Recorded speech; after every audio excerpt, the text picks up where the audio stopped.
ولكن بالنسبة لقضية اللاعب اللي ضغط على السطح، يعني اعتقد ان الوحدة ونجران حتى اللاعب مثلا الثقفي والعامري لازم نحسن النية. حتى اللاعب هذاك ما يحتاج رشوة، يعني لاعب يعني مستواه ما هو هالمستوى نقول محمد الدعي عشان والله عامري عشان بعطيه يعني عشان الاهداف اللي تولج مره سواء بالرشوه او بدون رشوه راكبه خلينا نكون واقعيين.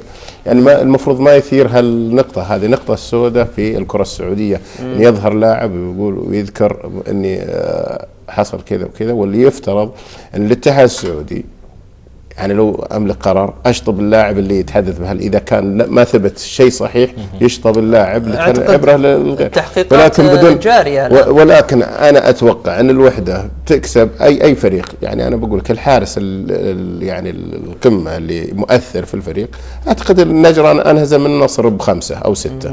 يعني هناك يعني كان فيه رشوه، هذه مشكله. لاعب عندما يفقد امور كثيره في مستواه الفني اعتقد يأولها الامور اخرى، ولكن يجب المفروض ما تظهر في الاعلام هذه ولا تظهر. يعني صراحه اساءه للكره السعوديه ان يظهر في مثل هالوقت، يعني يعني مع احترامي لللاعب هذا. ليش ما تظهر في الاعلام ابو راشد؟ لا يعني هذه الاعلام دائما شريك اساسي في النجاح. اوكي، ولكن اذا كان الشيء حقيقي، ولكن حتى الان لم يظهر، الكل يبري نفسه. ولكن انا اقول في تحقيقات جاريه، يعني اقول لك يعني اللي يرشي مثلا لاعب زي محمد الدعيع، لاعب حارس على مستوى يمكن له ثقله. اما غير محمد الدعيع بعض الحراس يعني انا اقول لك يا هذا، يعني انا لو كنت يعني ليه ارشي وانا بلعب امام فريق يمكن اكسبه، يعني امام يعني كل في الدور الاول فاز الوحده، يعني فاز الوحده والنصر فاز بنتيجه كبيره. يعني ما يمنع انك